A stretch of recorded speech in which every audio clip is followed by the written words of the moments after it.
More encouraging signs when it comes to the triple-demic that's been giving us such a hard time this winter season. And we're going to talk about a threat we usually only think of around summer. Joining us now, Upstate Global Health Director, Dr. Stephen Thomas. Always good to see you, sir.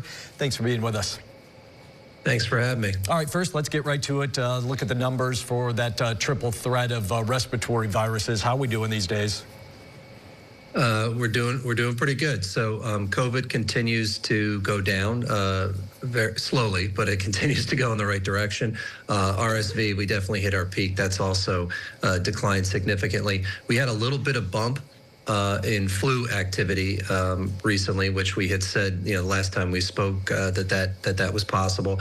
And it's interesting. It's like these 5 to 25-year-olds that seem to be making up the greater proportion of people that are going to the doctor and sick with influenza. So take-home point on that is there's still plenty of flu to go around. Again, we have flu in this part of the country until May, sometimes even early June, which is crazy, but it's true.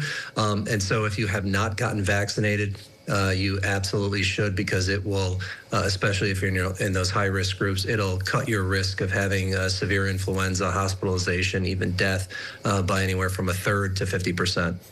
I know we're going to switch gears a little bit and cover a couple of topics here. I know we're starting to turn a little more winter-like, but the weather has been warmer, reminding us spring's coming to central New York eventually. What does it mean when the weather's warm, we're outside, as far as an infectious disease standpoint? What do you watch?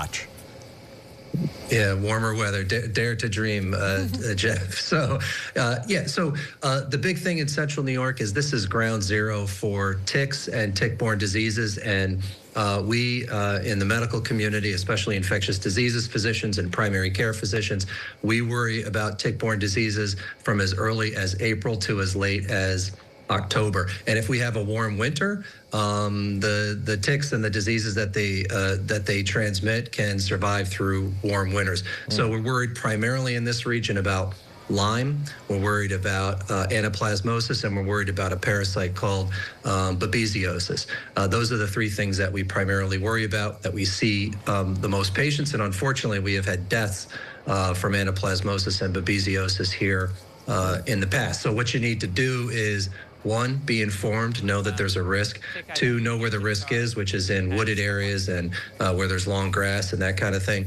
3, know what you can do to protect yourself, which is wear long sleeves, wear long pants, cover up if you can.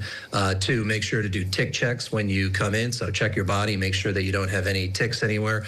If you do, there's very good resources online, either the Upstate website or the CDC website, on how to remove those ticks. And then 4, if you start feeling poorly, you really should contact a clinician because they should entertain testing you and possibly prophylactically treating you. Just quick on this one, ticks out there now, even though it's only like 40 degrees or something? I mean, be mindful, all that advice?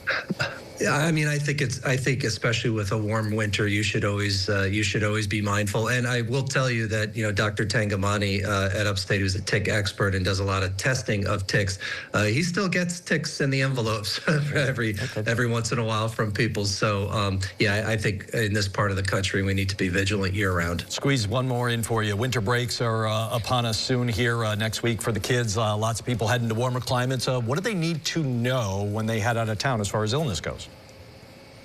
Yes, so great question, because we got a lot of winter breakers going to very warm climates. So there's a regional epidemics of some pretty bad mosquito-borne viruses. So dengue, it's almost a pandemic right now. What's going on in Brazil and Africa, the Caribbean, and other parts of South and Southeast Asia. So these are viruses transmitted by mosquitoes.